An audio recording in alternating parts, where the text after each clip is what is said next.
स्वागत है दोस्तों, मेरा नाम प्रदीप परियार और आप देख रहे हैं सुपर साइंस क्लासेस। तो आपने आज बायो के टॉपिक कंकाल तंत्र के बारे में बात करेंगे। काफ़ी दिनों से अपने जो बायो की क्लास नहीं हो पाई है किसी कारणवश, तो आज अपने कंकाल तंत्र के बारे में बात करेंगे। तो कंकाल तंत्र का डायग्राम, ये नॉर्मली डायग्राम इस प्रकार का कंकाल तंत्र का एक डायग्राम या चित्र होता है। जो अपनी जबड़े की हड्डियाँ होती है, सबसे महत्वपूर्ण जो सबसे कठोर भाग होता है मानव शरीर के में कंकाल तंत्र का, वो जबड़े की ही हड्डी होती है। जबड़े की हड्डी में दो प्रकार होते हैं, मैक्सिला और मैंडिबल। ये आपको क्वेश्चन रीट में पूछ लिए जाते हैं। जबड़े की हड्डी में दो टाइप होते हैं, मैक्सिला और मैंडिबल। ये इतना भाग अपने खोपड़ी की या चेहरे की हड्डियों के नाम से जाना जाता है। जो अपने बात करते हैं कॉलर बोन। कॉलर बोन जैसे इस प्रकार की हड्डी जो आजकल अपने जो अभिनेत्रियां हैं वो इस पर ज़्यादा वर्क कर रही है। जो ये इस प्रकार ये हड्डी दिख रही है आपको, ये इस प्रकार की हड्डी, ये इसको बोलते हैं कॉलर बोन या क्लेविकल। कॉलर बोन भी बोलते हैं इसको, कॉलर बोन या क्लेविकल। इसको सुंदर हड्डी के नाम से भी जाना जाता है। किस नाम से? सुंदर हड्डी के नाम से जाना जाता है। तो बात करते हैं अपने अग्रपाद या हाथ के बारे में। अग्रपाद में कितने टाइप? अग्रपाद में 3 हड्डियां पाई जाती है मेनली। ह्यूमरस जो ये वाली हड्डी होती है, और अल्ना और रेडियस जो पतली हड्डी होती है यहाँ पे, उसे अपने अल्ना बोलते हैं, और जो मोटी हड्डी होती है उसे रेडियस कहा जाता है। अपने जो हथेली या उंगलियों की हड्डी को, पहले हथेली के हड्डी को अपने कार्पल्स कहा जाता है। जो अपने आगे का पार्ट होता है हाथ में, उंगलियों के बाद में उसे मेटा कार्पल्स कहा जाता है। और जो अपने फिंगर्स होते हैं उन्हें फ्लेजेंस कहा जाता है। ये बात होगी अपने हाथ के बारे में। और दूसरा पार्ट अपने करेंगे जिस प्रकार की, साइड वॉल्यूम थोड़ा ज़्यादा था, तो अपने बात करते हैं अपने पैर के बारे में। पैर की जो सबसे लंबी हड्डी या सबसे मजबूत हड्डी की बात करें तो फीमर होती है। फीमर जो ये वाली हड्डी होती है अपने इस प्रकार की हड्डी, उसे फीमर कहा जाता है। अपने जो घुटने से नीचे की तरफ जो एडी की तरफ हड्डी होती है, वह 2 प्रकार की हड्डी होती है। एक तो फिबुला जो छोटी होती है, जो छोटी पार्ट होता है उसे फिबुला, और जो बड़ा पार्ट होता है उसे टीबिया कहा जाता है। पैर की हड्डी में जो अपने एडी की हड्डी, उसको विस्तार पूर्वक मैं आपको आगे बताऊंगा। तो अपने नॉर्मल बात कर लेते हैं। जैसे पैर की हड्डी में 3 टाइप होते हैं। जो अपने पंजे की हड्डी बोल देते हैं उसे टार्सल, मेटाटार्सल और फ्लेंजेस। फ्लेंजेस मतलब उंगलियां, दोनों में सेम ही होगा।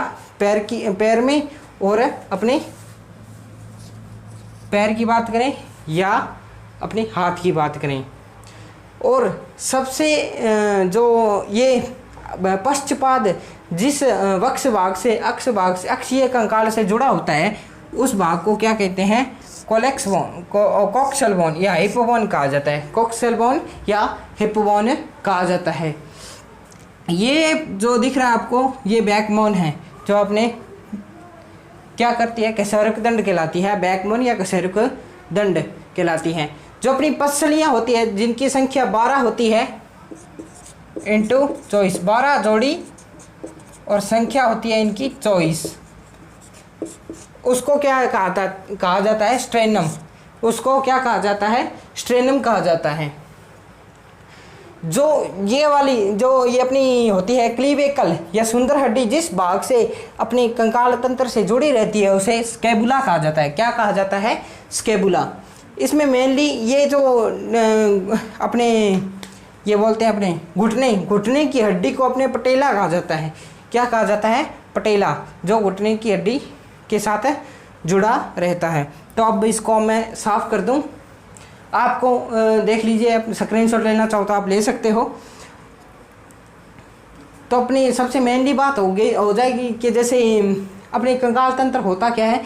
तो इसको अपने शरीर को मजबूती प्रदान करता है, जो शरीर को एक ढांचे के रूप में ढाले रखता है उसको अपने कंकाल तंत्र कहा जाता है। ये परिभाषा नॉर्मल है, ज़्यादा अपनी हड्डियों के नाम ही टेट में पूछे जाएंगे। तो मैं इसको साफ कर देता हूँ अब।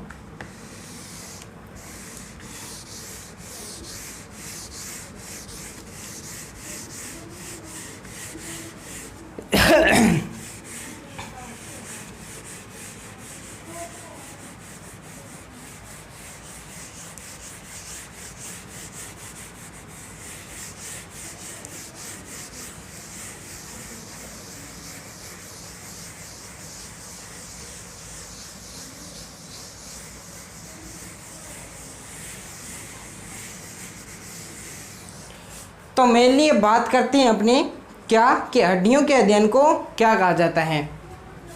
कंकालतर में पहला टॉपिक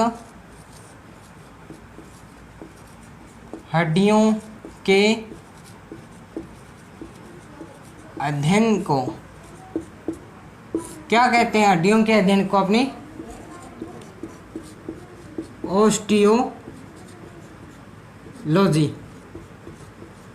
ऑस्टियोलॉजी कहा जाता है। हड्डियों के अध्ययन को अपने क्या कहते हैं, ऑस्टियोलॉजी कहा जाता है।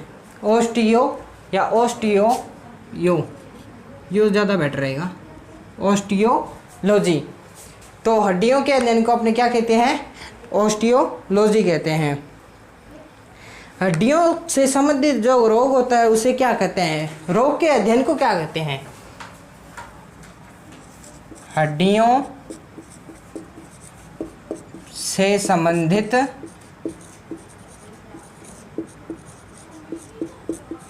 रोग के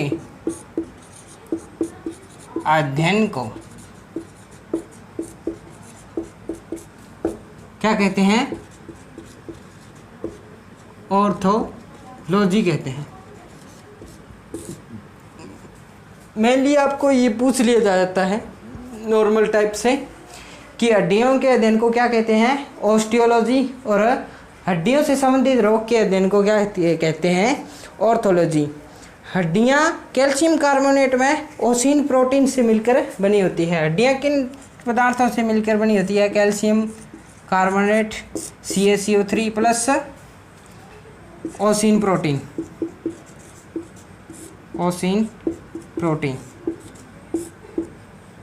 की बनी होती है। कैल्शियम कार्बोनेट और ओसिन प्रोटीन की बनी होती हैं। हड्डियां का निर्माण कैसे होता है, जो हड्डियों का निर्माण कैल्शियम कार्बोनेट और ओसिन प्रोटीन के मृत ऊतकों से होता है। तो कह सकते हैं अपने ऊतकों के माध्यम से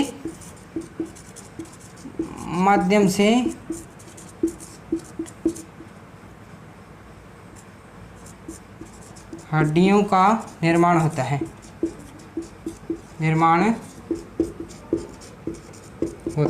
किसके माध्यम से, ऊतकों के माध्यम से या ऊतक के माध्यम से या ऊतकों के माध्यम से अपने हड्डियों का निर्माण होता है।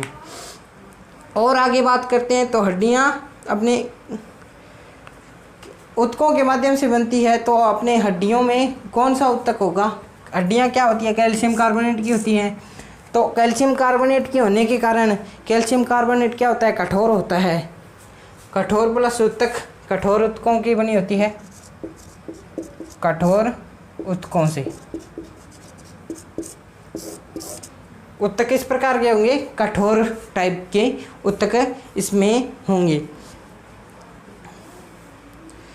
हड्डियों का क्या कार्य होता है, मेनली क्या कार्य होता है, शरीर को अपने ढांचे में डालना, शरीर या मांसपेशियों को एक मतलब संतुलित आकार प्रदान करना ही अपने हड्डियों का मुख्य कार्य होता है। अपने ये पूछ लिया जाता है कि नवजात शिशु में या वयस्क मनुष्य में या बच्चे में कितनी हड्डियां होती हैं। इसको साफ कर देता हूँ फिर आपको बताता हूँ अगला टाइप।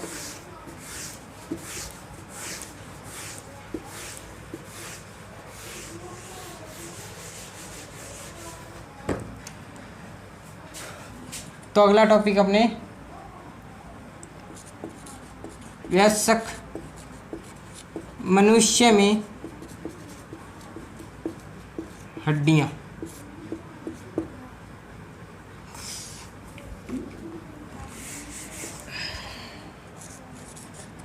वयस्क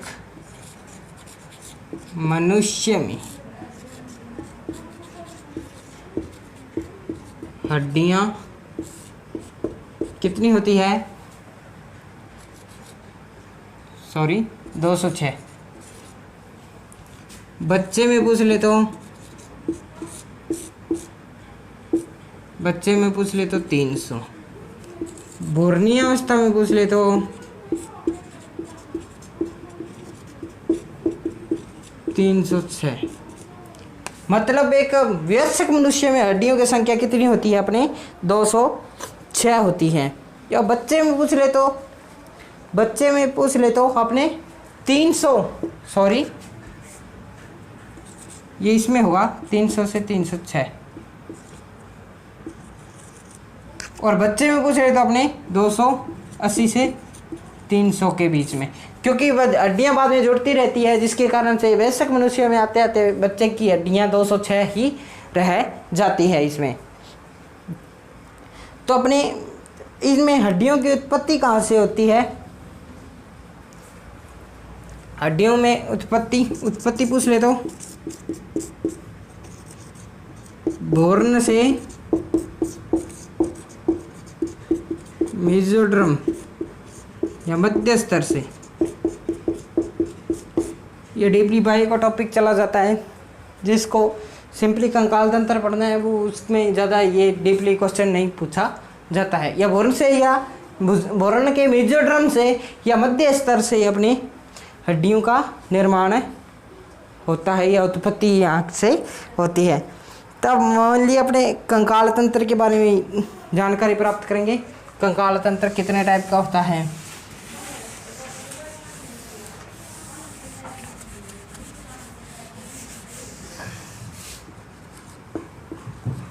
कंकाल तंत्र मेनली 2 टाइप होते हैं इसके। कितने टाइप होते हैं? 2। मेनली इसके कितने टाइप होते हैं? 2 टाइप होते हैं, बाह्य व अंतःकंकाल। बाह्य कंकाल व अंतःकंकाल। अंतःकंकाल 2 टाइप से अपने कंकाल तंत्र को अध्ययन करेंगे। जो बाह्य कंकाल होता है उसमें जैसे इसमें बात करते हैं मनुष्य में नाखून, कान, बाल, ये टाइप किसके होंगे? बाह्य कंकाल में होंगे। मनुष्य में क्या बाह्य कंकाल के कौन से अवशेष होते हैं?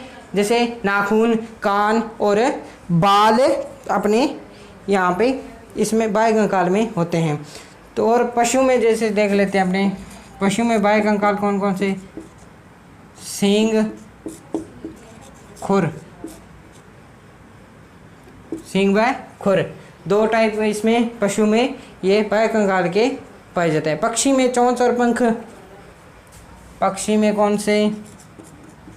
चोंच व पंख। मछली में शल्क। ये मेनली बाह्य कंकाल के नॉर्मल से आपको उदाहरण मैंने दे दिए। अब बात करते हैं अपने अंतः कंकाल के बारे में। मेनली अपने ज़्यादा होता है ना वो अंतः कंकाल ही होता है।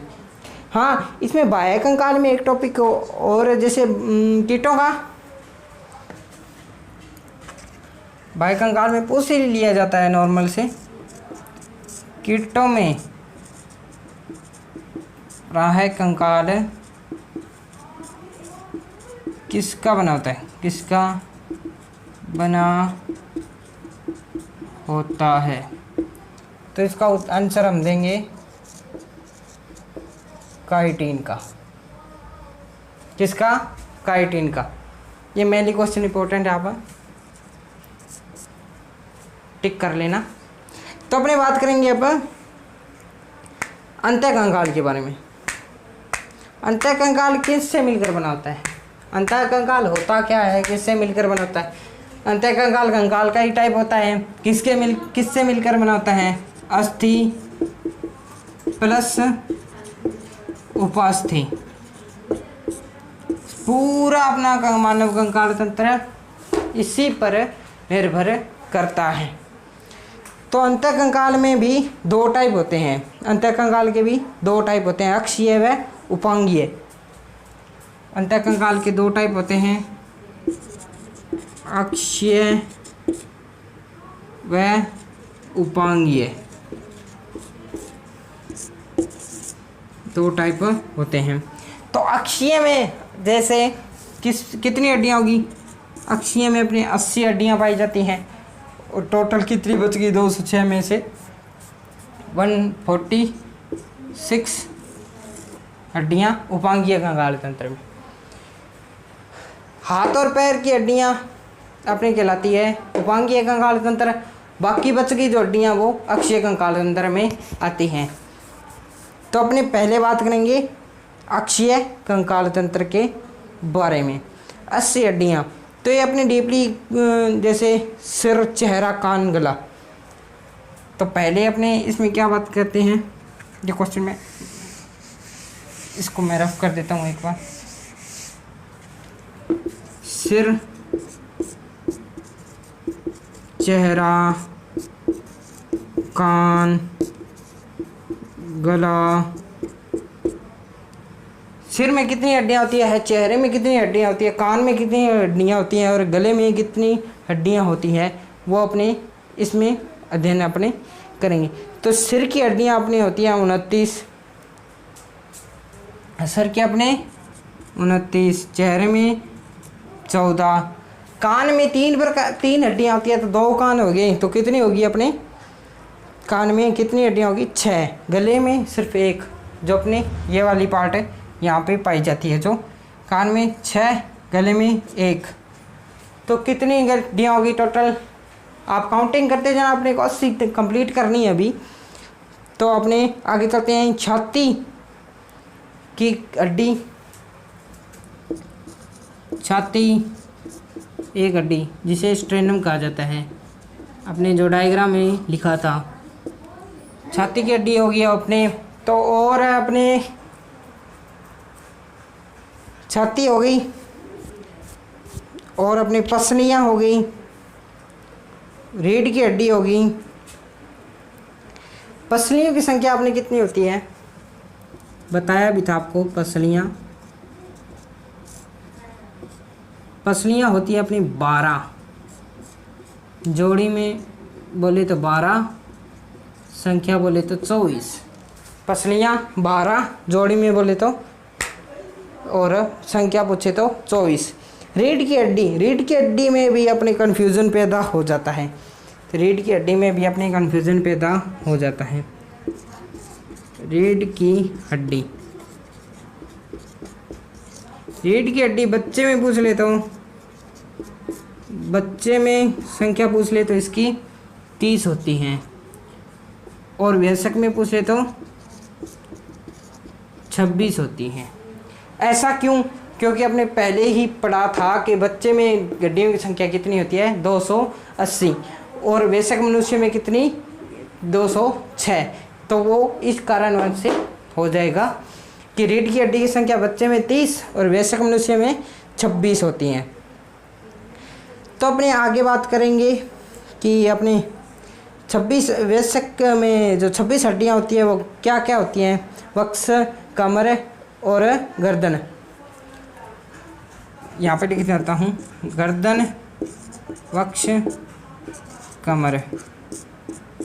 गर्दन में 7, वक्ष में 12, 26 है तो देख लीजिए 12 और 7 कितने हो गए?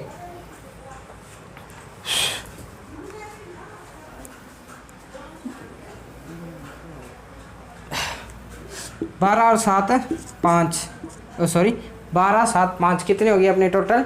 26 हड्डियाँ हो गई टोटल। ये किसकी हड्डियाँ हैं? कशेरुक दंड, मतलब बैकबोन या कशेरुक दंड। ये अपनी कितनी हड्डियाँ होगी टोटल कीजिए आप?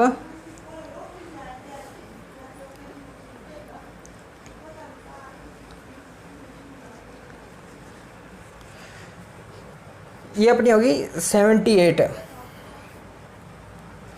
29, 14, 6, 1, 1, 12, 12, 24, 12 जोड़ी है। और ये होगी अपनी 26। ये बच्चे में ये अपने को काउंट नहीं करनी। तो अपनी कितनी हड्डियां हो गई? 78 हड्डियां इसमें हो गई। अपने 78 हो गई। तो अपने 78 नहीं, अपने हो गई पूरी 80 हो गई। इसमें जो 26 हड्डियां गिनी थी तो वो इसमें कितनी हो गई? अपने कमर की, वक्स की और गर्दन की हड्डियां कितनी हो गई? 12 और 5 17, 17 और 7 24, 17 और 7 24। 2 हड्डियां कहाँ गई वही पता लगाना है। तो 25वीं हड्डी है जो उसे सैक्रम कहा जाता है, सैक्रम। और 26वीं हड्डी है जो उसे क्या कहते हैं? अपने पूंछिए कशेरुका। इस हड्डी की खोज के बाद ही वैज्ञानिकों को पता चला कि मानव में भी पूंछ पाई जाती थी। ये हड्डी किसका ज्ञान कराती है कि मानव में पूंछ का ज्ञान किससे होता है? पूंछिए कशेरुका से होता है। पूंछिए कशेरुका से इसका ज्ञान होता है कि मानव में भी एक पाई जाती थी। क्या? पूंछिए कशेरुका से इसका ज्ञान होता है। तो अपने प्रथम इसमें अपने बात करते हैं अब अपने ये हो गया, कितने हो गई? 80 हड्डियाँ हो गई। इसमें अपने थोड़ा सा टॉपिक और रहा है जो अपने नेक्स्ट क्लास में करेंगे। आज के लिए बस इतना ही, क्योंकि थोड़ा टॉपिक भी बहुत ज़्यादा बड़ा है। अग्रपाद अपने इसके अंदर भी बात करेंगे, उपांगीय में भी, कि अग्रपाद और पश्चपाद। इसमें अपने जो थोड़ा बहुत टॉपिक रहा है जोक्सिया में वो लगभग तो हो गया, थोड़ा बहुत रहा है कि ये जैसे छाती की पसलियों के बारे में थोड़ा बहुत, और इसको अपने जबड़े की थोड़ा बहुत आपको बताएंगे। तब तक के लिए धन्यवाद, और सब्सक्राइब कीजिए हमारे चैनल को और बेल आइकन भी प्रेस कीजिए ताकि आने वाली वीडियोज़ आपको समय समय तक मिलती रहें। तब तक के लिए धन्यवाद।